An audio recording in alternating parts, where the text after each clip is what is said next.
Welcome to the Earned Value Back to Basics webinar.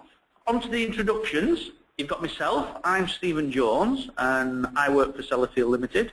And I'm Simon and I work for Transport for London.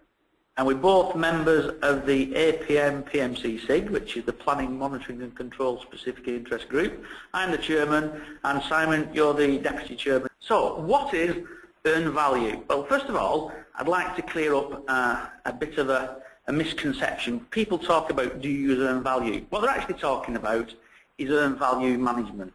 Okay, so people use the term quite loosely. And earned value management is basically establishing and managing goals throughout the project life cycle. So you're measuring yourself against a predetermined baseline.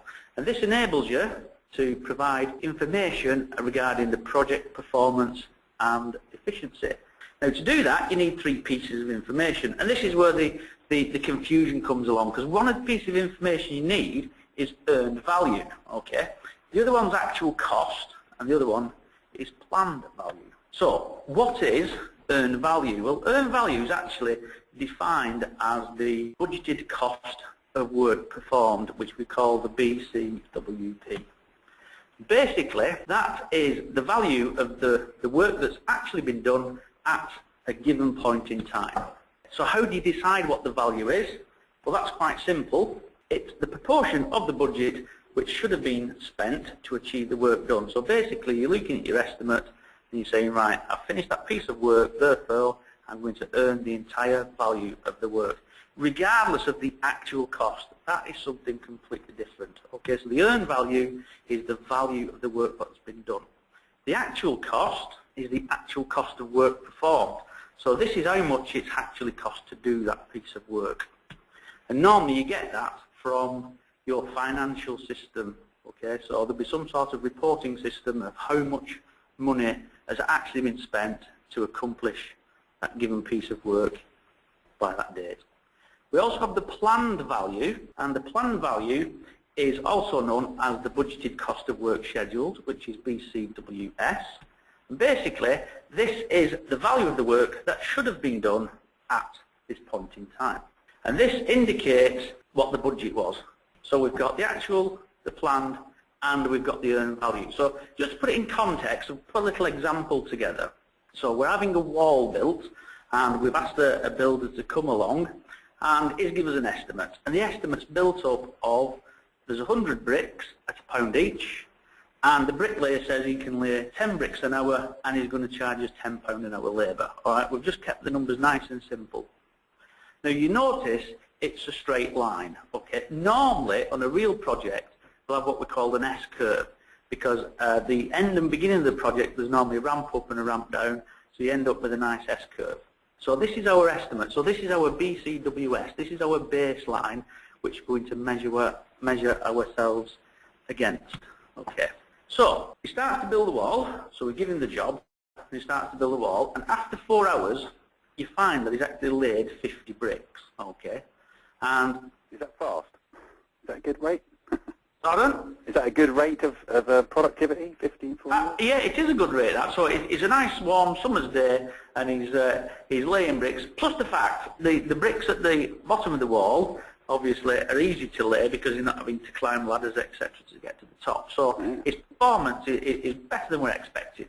So we've tried to calculate the earned value, and the earned value is currently £100. Yeah, because he's laid £50 worth of bricks. He's laid 50 bricks at £1 each. And he's actually done 5 hours worth of labour. Okay, he's actually done half the job at this point because there's 100 bricks in the wall. Okay, so he's done 50 of those. So you got £50 for the bricks and £50 for his labour in terms of what he's earned. Okay, what we've actually paid him at the moment, if we paid him per brick, we've paid him £50 for the brick, but it's only actually cost us at the moment £40 for his labour because he's only done 4 hours. So are you with me there, Simon, on this one? I'm just about. Right, okay. So we have an earned value and we have an actual cost. So how do we use that? Well, first of all, we can calculate what we call the Scheduled Performance Index. Okay, and this is a measure of the rate of progress, if you like. It's performance against the schedule. Now, because it's an index, we get nice easy numbers. If it's greater than 1, that means is ahead of plan, is ahead of schedule. If it's less than 1, well, that's bad news because it's behind schedule. And obviously, if it's equal to 1, then is exactly on schedule. So the SPI, the SPI, the Schedule Performance Index, the way we calculate that is we take the earned value and we divide that by the BCWS, in other words, the planned value. So it's the earned value divided by the planned value. Are you with me on that one, Simon? I am indeed. Okay. Right. Now, we also have the schedule variance. So this is how much is he behind or ahead of schedule. And this time we take the earned value minus the planned value. So nice, easy numbers. Okay. So in our example, we said the earned value was £100 because he'd done £50 worth of work and laid £50 worth of bricks. The planned value, now we read this off the baseline, and if we look at 4 hours on the baseline, where the line crosses, it's £80 because he should have laid 40 bricks and he should have done 4 hours worth of work. So at this point in time, we'd planned to do £80 worth of work, but we've actually earned £100 worth of work. So therefore, our SPI is the BCWP, which is the earned value, divided by the planned value, and that gives us 1.25 as an SPI. So it's greater than 1, so that's good news. Okay? The builder is ahead of schedule. You still with me on this, Simon? I am, right. Yep. How much ahead of schedule? Well, it's the 100 minus the 80, so it's plus £20. Now, people get confused with this because they say, well, how can you measure time as money? Well, time is money, and what we are actually saying is that this package of work has a particular value, and we're currently £20 ahead in terms of the value of that work. Okay. And also, it's a good idea. It's a good idea not to in the same unit. Go on, Simon. What were you saying? Yeah, I was just saying there is a technique that's called earned schedule, which is different to schedule variance, which tries to calculate actual in time how far ahead or behind you are. So it would turn that 20 into the relevant number of time units. It would, and that's earned schedule, which is slightly different. Yep. Okay, but the same information though. It does, exactly the same information. Right, we can also do the same with cost, okay? So we can also have a cost performance index, and this works exactly the same, so it's a ratio, so therefore higher than 1 is good news, okay, which means we're under budget, and less than 1 is bad news, because this means we're over budget, and if it's equal to 1, it means we're exactly on budget. And the equation is very similar, it's the earned value divided by the actual cost, okay? How much is the cost variance? In other words, how much are we under or overspending? Well, it's the earned value minus the actual cost. Okay. Now, there's a lot of equations here, and we'll come on to the equations later, and there's an easy way of remembering them, which I'll share with you later.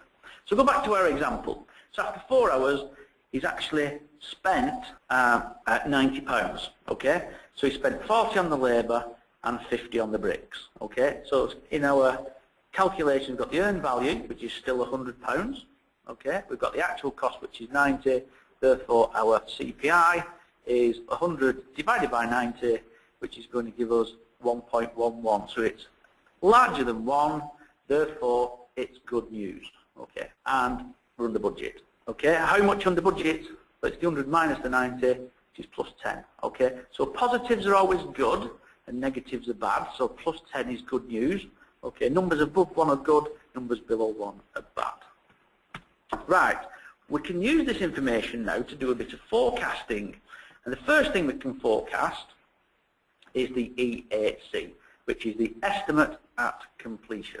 Okay, and what this allows us to do is to forecast what the outturn cost is going to be, and this comes with a health warning based on the current rate of performance. Okay, so our bricklayer is fine, he's laying bricks which are still at the lower end of the wall, so he's not had to use the ladders yet, and it's a nice warm summer's day, and it's before lunch, and he's doing a good rate of work. After lunch, that might slow down. Okay, so we can't really assume that this level of performance will continue. However, if it did, then what we can do, we can estimate how much it's going to cost, and we do this by using the budget at completion, which was our original budget of £200, and dividing that by the CPI.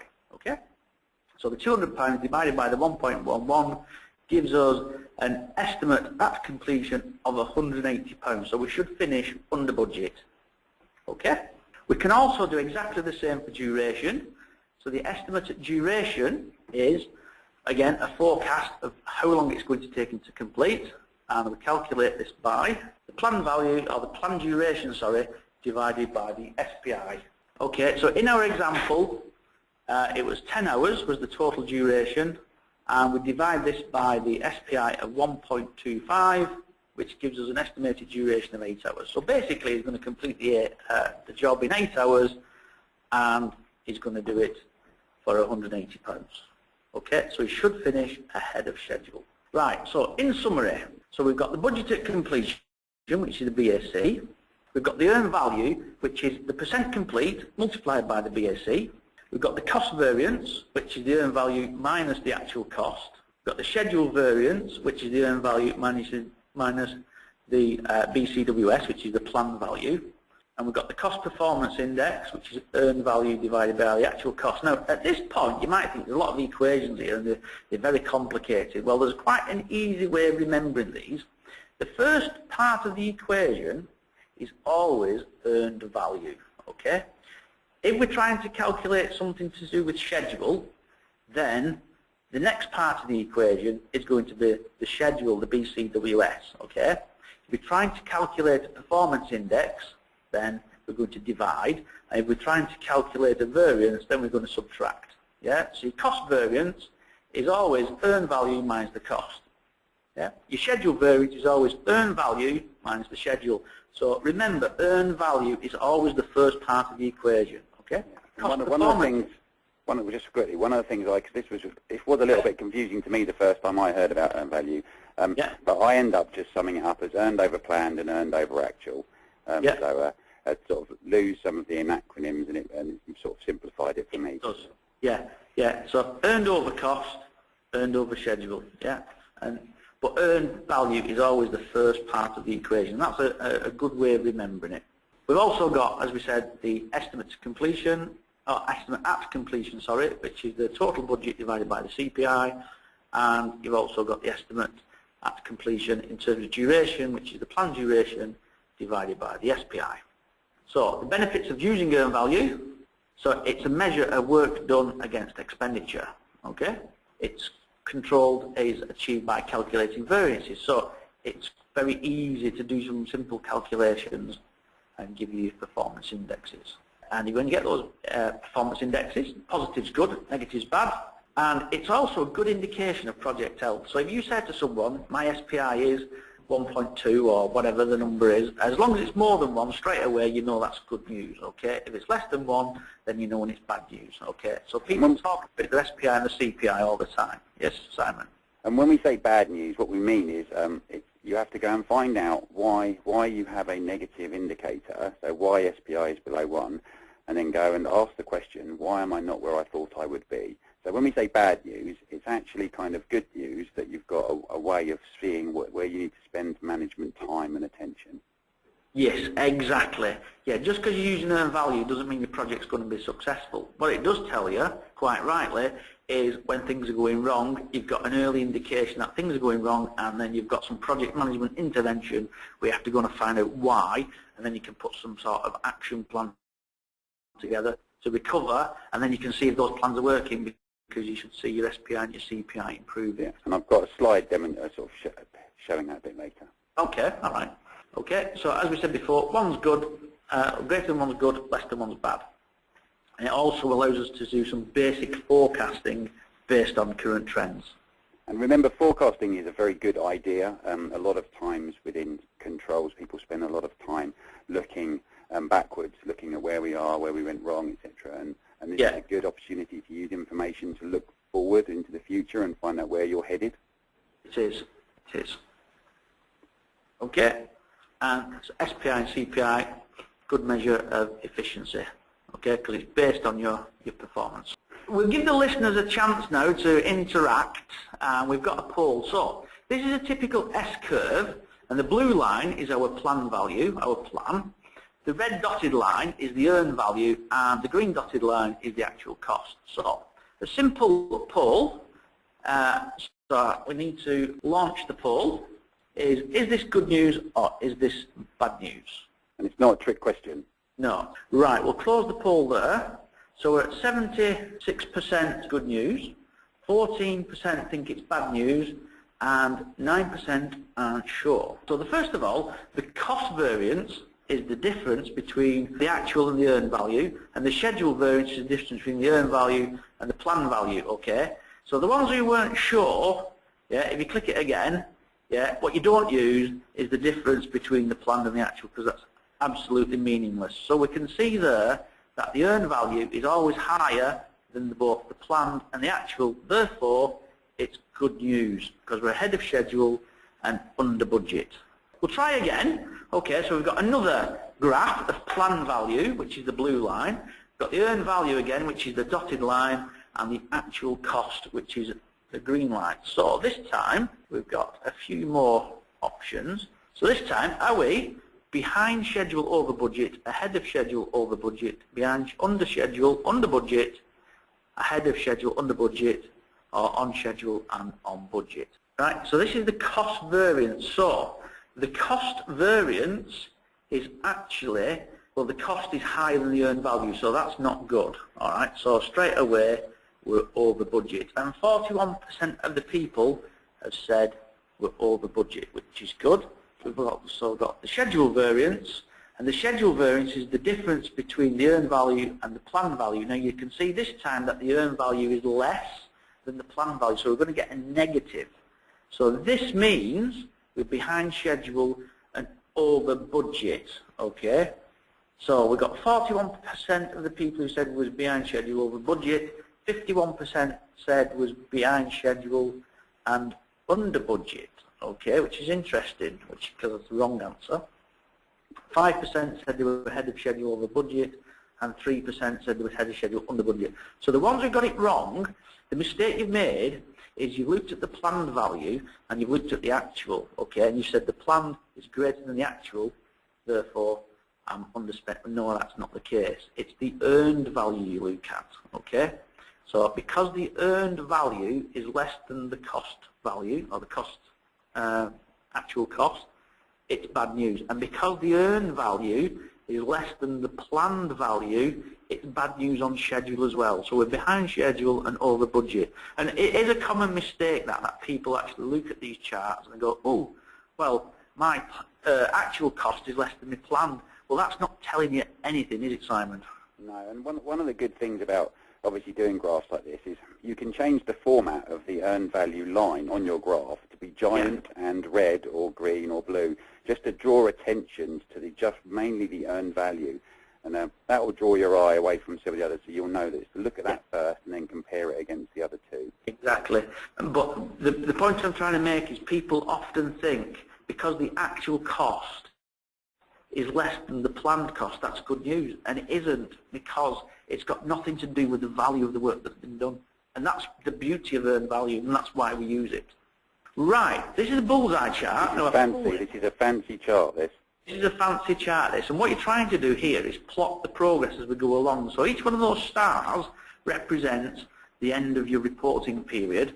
And you can see we start off in the middle, and you can see that we slide towards being underspent and early, and then things start to happen, and we start to go underspent and late, and then things start to go a little bit better, a little bit worse, and we start to go overspent and late, and then we start to recover slightly. Okay, so what we can do, we can use this bullseye chart for kind of plotting the progress of the project. Yeah, so we can see we started out doing pretty well, and then things started to go horribly wrong, and then we've kind of recovered slightly. So it's kind of a good indication of where the project's been, okay? And you'll notice at the bottom, you can read the reference, this has come from the APM Earned Value Management Guidelines, and we'll show some publications at the end which the listeners will find interesting. Yeah, I mean, obviously, when you're showing earned value information to people, it's best to try and make it as straightforward as possible. And as you can see, this shows a journey through the stars, as it were, of the project. So, you know, obviously including some type of narrative with these things that lets people quickly understand what it is you're showing them is a good idea. So what I wanted to do is to just give a couple of pointers, I guess, around sort of earned value in projects. Yeah, because this is all textbook stuff I've been talking about, so you're going to give us some real-life examples, are you? Yeah, just I guess some do's and don'ts, things to be aware of, etc., and just some examples of, and also maybe something a tad more advanced, but something that might help.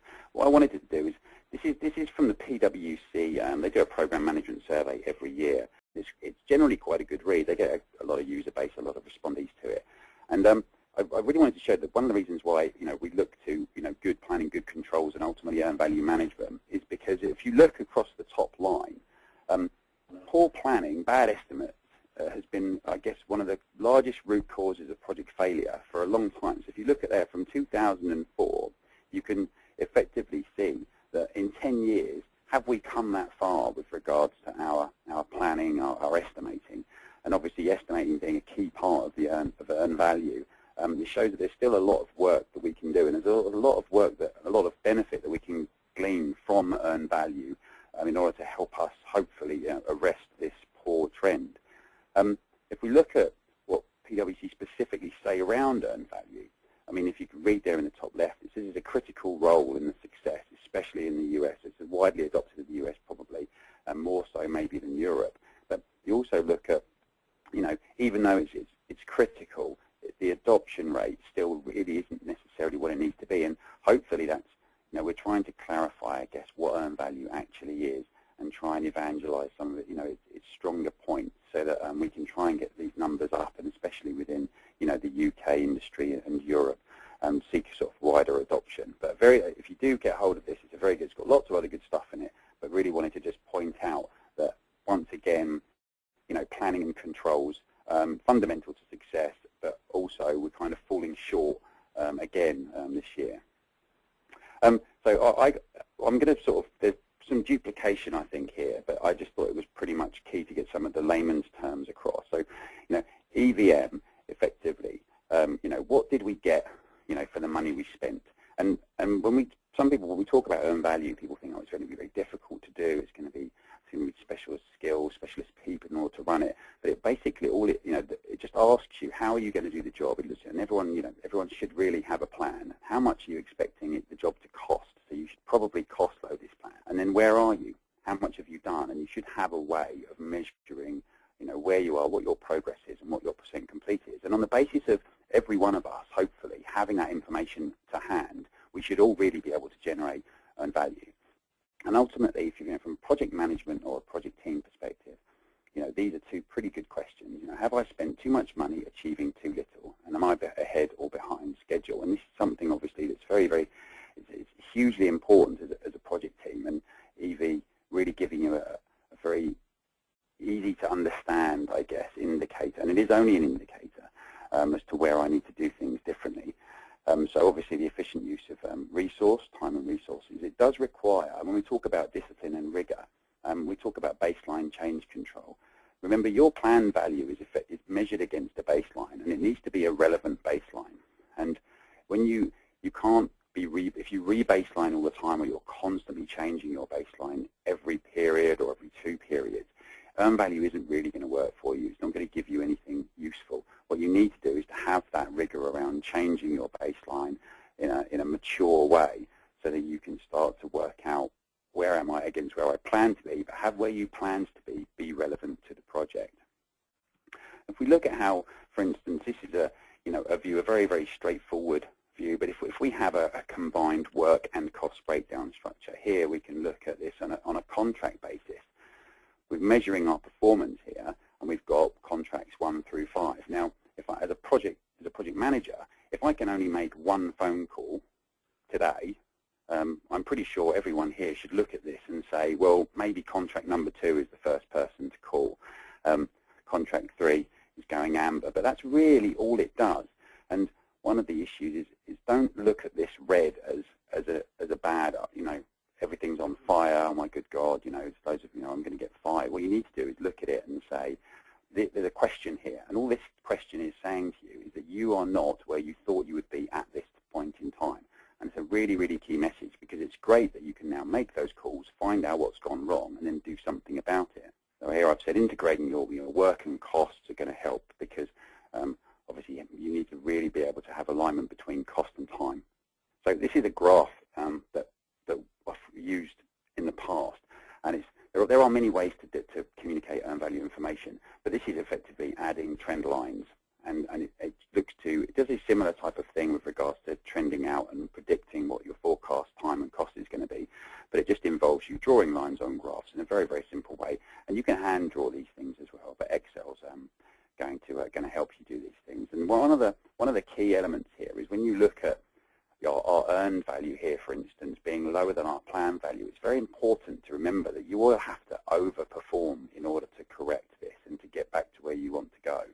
So simply saying, okay, we're behind, but we're going to carry on plodding on as per our original baseline strategy, you will eventually meet the end point, but ultimately, if you want to pull yourself back on course, you will need to overperform in order to recover that lost time. One of them, obviously, the most key things is the percent complete, and it's very easy for certain things. I mean, obviously, Steve's great example was bricks. Bricks very, very straightforward. Everyone can understand it. Everyone can visualize it, and they can be counted.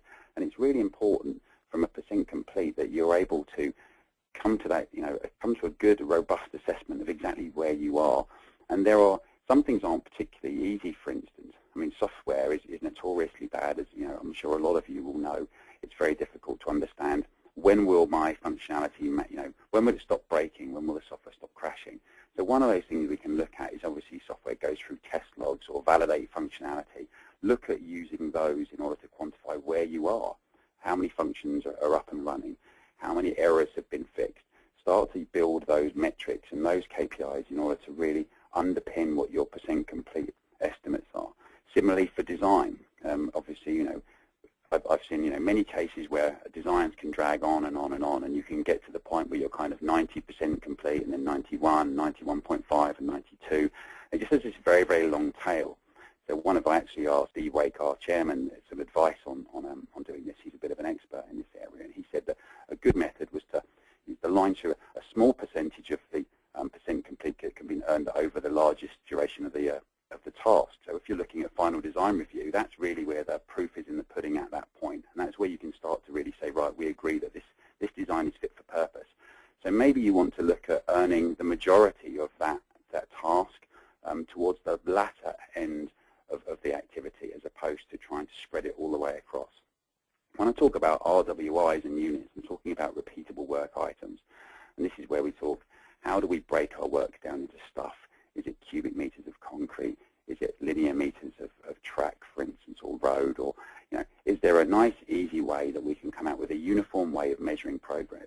I know that Network Rail did some great job on something called a signal equivalent unit, and that brought a lot of very complex information together. But what it did is interpret it into we've done one thing, two things, three things, four things, and this is a very, very good, nice, straightforward way of working out where you are. And a similarly, Crossrail, they would look at tunnel rings, for instance. It's very, very straightforward. How much have we progressed? How much have we moved forward?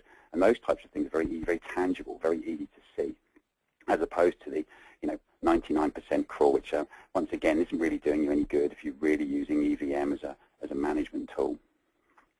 So I'm talking about for contracts, for instance. It's not, depending on where you sit in the project. If you're a supplier, if you're a contractor, then earned value is in my mind a kind of a fundamental thing in order for you to manage your project. It's going to talk to you. It's going to show you what your resource is doing. It's also going to show you primarily your cost, and you should be very, very cost aware as a contractor.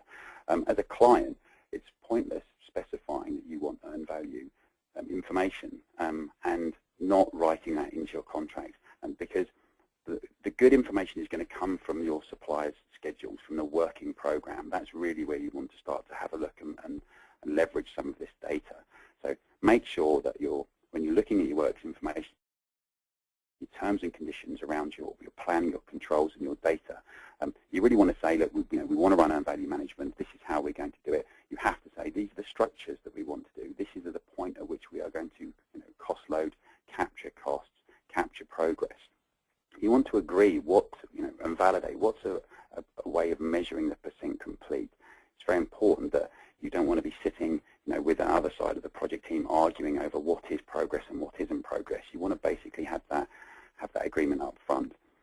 Data, systems alignment, really, really important. Ultimately, this information, can be going at multiple levels. What you really want to do in order to get the most out of it is don't spend weeks and weeks and weeks crunching numbers, trying to make sense of this information. You want this information to come as quickly as possible so you can see those red contracts or red areas of work packages, so then you can really get down into the information and find out what you need to change or what you need to do better.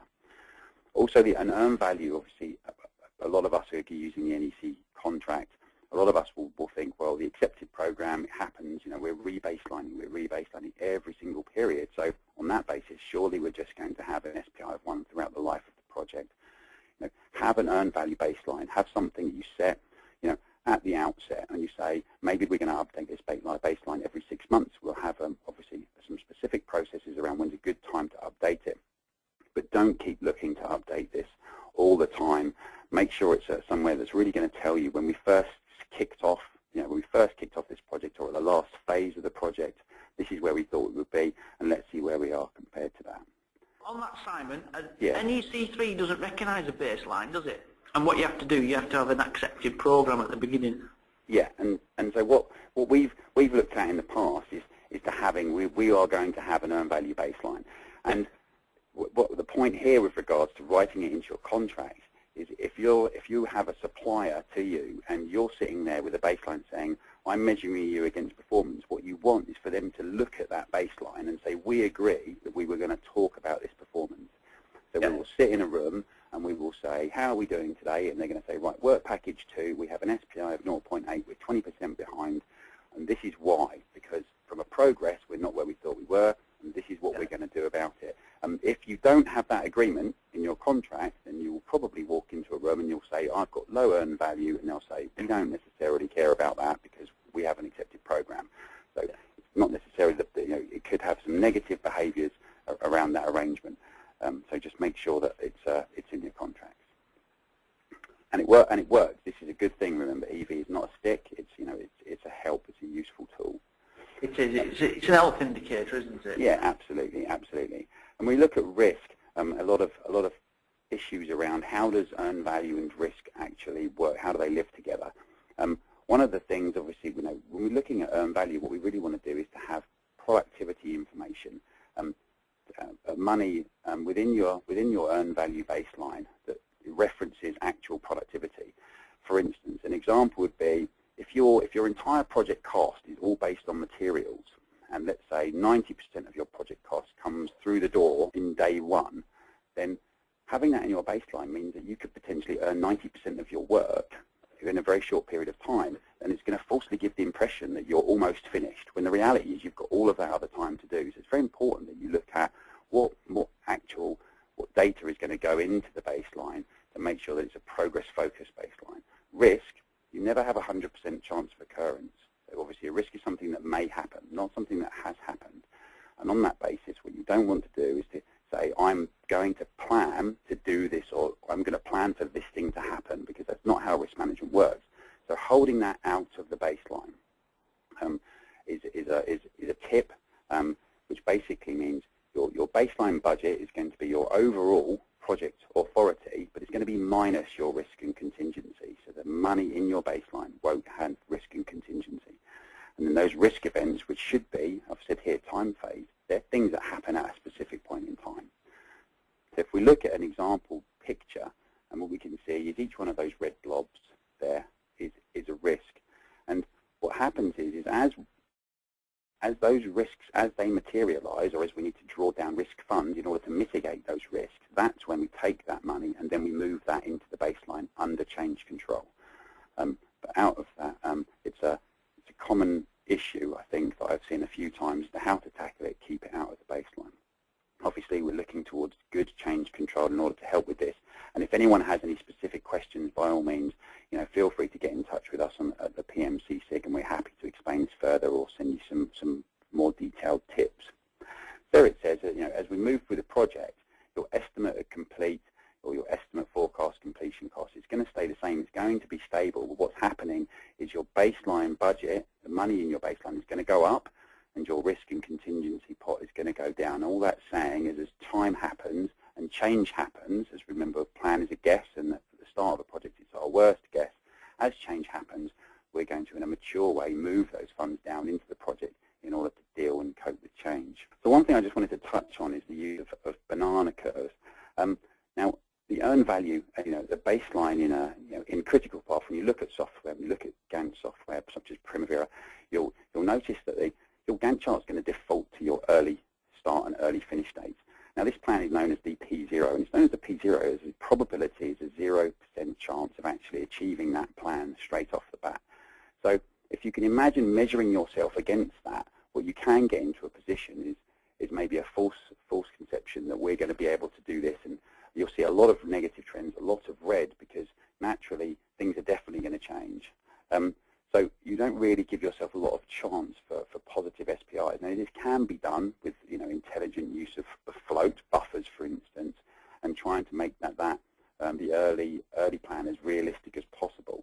But generally speaking, I haven't seen a lot of first plans match the as-built plans out the back of a project. And once you have too much red, if you have low SPI all over the place, what we generally see is it becomes a little bit less meaningless. If you're just confronted with a sea of red, it doesn't help you prioritize. And that's really what we want to use earned value for, is to show me where I need to look. And if it's all red, then you can be spinning around. So we're looking just basically what is a mid-curve? How do we get to a banana curve? This is a very simple demonstration. But here we have an early finish. As you can see, we've got some float on the lower path here. So we draw a very, very basic, and we call it an S-curve. This doesn't look anything like an S, but the idea is this is our early curve. If we then, what we can do here is the lower path can actually move to the right. It has float, and that can actually be delayed without affecting the project completion date. So it's float that we're actually able to use. It's a perfectly legitimate form of delivering the project. And that is now giving us a late finish, which looks different. Where would you get the early and late finishes from for the people who don't? Okay, so ask your planner. If you are a planner, then hopefully you should bring up your early and late columns. In any planning software will give you this. Early and late dates are used to generate your total flow and your free flows. All planning software that runs critical path method will have the ability to give you this information. And I've included something in the middle there, which is terminal flow. The idea of critical path method is that eventually the early and late points will meet, where when we're using a contract, we do have something at the back end of the contract called terminal flow, which are our contract completion and forecast completion. So what we want to be able to do is remember that there is terminal flow within the contract and add that into our notional banana. Then what we could do is we're going to generate a mid-curve. In order to do this, software at the moment, unless someone can tell me otherwise, planning software doesn't actually do this for us at the moment. So what we do is we're going to have to bring some of this information out into Excel, and it does require some skills, and we can give you some further hints on exactly how to do this. But the idea of plotting a mid-curve means that you can move to the left or to the right side of that new planned black line, which sits there, is cognizant of float within the project.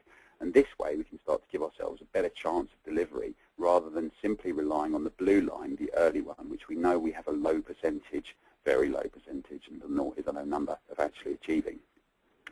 So banana curves, it is done outside of a planning tool, and it does require some skill. It does require someone, and it's something once you've set it up and you know how to do it. With all these things, value was I guess complicated to me when I first looked at it, but all of a sudden it all fell into place and it became very, very simple to understand, and it is totally worth doing and having a look at. And also it's something that with earned value data you can look, if you are capturing this information, you can look retrospectively and have a look and say, would the banana curve actually have helped us in the past? Run some analysis and see if it's something that might use. So I'm just going to finish on really some key points from my perspective. It is project performance. It is a tool for the project team, as far as I'm concerned. It's to divert management attention where it's needed. Obviously, we've talked about the midpoint. It needs to be a working schedule. This is really important. The plan that's actually doing the work, that's how we get productivity. We should try not to include any non-productivity tasks, project management, support costs, materials, risk and contingency. That's just going to cloud the issue. Making sure we can understand how do we measure progress. Very, very, very important. Our percent complete is the fundamental element. Remember, it generates what our earned value is. Our earned value is always the most important part of this calculation, so it's a really, really important part. Analysis, people should be talking around earned value. If you're sitting in a progress meeting, ask the project team, your counterpart, whoever's on the other side of the table, what's your earned value, what's your SPI, what's your CPI, what are you doing against it? And obviously looking at payment, you can look to that application for payment based on the value that's been earned of work. And just finish it, here's some issues. So some of the issues we found, senior management reaction, I mean, a little bit of a tip, put your hand up if you are a senior manager. Oh, it's a web one, this isn't going to work. But the idea of poor SPI, low SPI, and a low CPI, what you want to do is you want to embrace that. If someone comes to you and says, I've got a bad SPI, what you want to do is say, that's absolutely brilliant. You can understand where your issues are. Now just tell me, what are you doing about it? And if that person says, I'm not doing anything about it, then feel free to blow your top or act accordingly. But clearly what you want to do is everyone has to know where their red stuff is. It's very, very important. You have it everywhere. You just need to understand where it is. And once you know where it is, you've got to do something about it. So senior management should be embracing earned value, should be embracing negative trends, as long as there is a path to arresting these issues and people exactly. Actually, I think there's a bit of a stigma about having the low SPI and CPI, and I've read a few papers on how to cheat at earned value. Well, I just don't see the point, because it's there to tell you when things are going wrong. Yeah, I would rather see. Yeah, I would rather see someone come in and out of the 10 work packages, I'd rather see red SPI on 4 of them than all green. Because if they're all green, then you don't know where your issues are. Because I'm absolutely certain that you're off plan somewhere. Yeah. So, and if you don't know where that is, then that's your problem. That's an issue you have to have. So senior management needs to be reacting positively to these things, because it's okay, right, how do I prioritize my time? How do I react to change? I'd be sort of non-effort-based costs, skewing EV figures, having giant sums of money in huge portfolios. If you've got £1 trillion in a pot, having an earned value move or a negative trend of £500,000 isn't going to show anything. Your SPI will still look fantastic. So that's an issue, not having it at that really high level. Schedule quality, baseline control. Remember, good plan equals a high probability of success, and good baseline control, that's the only way to execute on earned value. Having a standardized way of doing it across all your suppliers, back-to-back information, really, really important. Or if you are a supplier, understanding that you have to have a common structure, time with cost. It's really, really important. But you don't want to be fighting over the information and spend all your time arguing whether it's real. What you want to be doing is using it. Getting varied levels of cost information. It's really important that there's a level of openness and transparency, and it doesn't need to be totally open, but you must have a way of getting cost information. Percent complete, and I've talked about summarization at a high level, which impedes performance issues. Over to you, Steve. Right. Well, if you want to find out more about earned value, then there's some publications which the PMC SIG have come up with. If you're a member of the APM, you can download these for free. They're also available at all good online bookshops. We can download the PDF for free if you're a member of the APM. If you're a corporate member and your company has paid the publication fee, I forgot what they call it, then you'll also have these on your intranet. So if you work for like Sellafield, for example, we actually have all these publications on the intranet, which is really good. There's a slim guide, which is the APM guidelines, and then there's quite a meaty guide, which is the first one in there, which is the APM Earned Value Management Handbook. And we also have some tools, the scheduling maturity model, which is quite good. That gives you a maturity of your schedule, and I think there's 38 attributes to a schedule, and it tells you how to measure that. Also ties in with risk, and we've also got the Earned Value Management Compass as well, which is similar to the maturity model, but for your earned value system. We also have some exams, so you can actually be accredited in earned value. These are run by APMG International. Okay, and the link is at the bottom of the screen. We will send these links out as part of the post questionnaire I'm sure Anna can organise that. There's 2 exams, one's the foundation level, the other one's practitioner level. The foundation, I think they're all multiple choice, although the foundation level is, a foundation level is quite easy, but the practitioner level is quite, it's a badge of honour if you get that one, to be honest. It's quite, if you want to join PMC SIG, it's a fun time. It's a fun time, but you can actually register your email address. Go to www.apm.org.uk, and when you go on the website, you register your email address, you log in, okay, you click the button, Simon, and you should see a website what looks something like that. On the left-hand side, you go to communities, and you can pick us, you can just about make us out on the screen, planning, monitoring and control, and when you select that particular thing, it comes up with this, the PMC SIG website, and there's a big red button that says join this group. You can click this button and it's completely free. You don't even have to be an APM member. Okay, not a lot of people realise that. So you just register your email address that gives you access to the website, and you can join any of the specific interest groups for free. Okay? And it is important to us that we have a diverse group of people, within the SIG. We share a lot of knowledge. We've got a lot of great people around, a lot of different. Yeah, and we have a monthly, well, I think it's a bi-monthly newsletter, which obviously you get, and you get informed of all the up-and-coming events. Right, shall we go through some of the questions, Simon? We had a few people who said the graph was wrong, the Bullseye chart. I checked it, and you're right, it was wrong. There was a slight typing error. It should have said API is greater than 1, not less than 1. Okay. So apologies for that, but congratulations to all the people who spotted that. Unfortunately, there's no prize, but there's no prize for that. No. I just feel good about that one. Yeah. Someone said, does this relate to waterfall and agile sprints? Right, that's quite interesting. A few people have mentioned agile and earn value. We actually wrote a white paper, I think it was over 12 months ago now. It's on the website, isn't it? Yeah, it's on the APM website.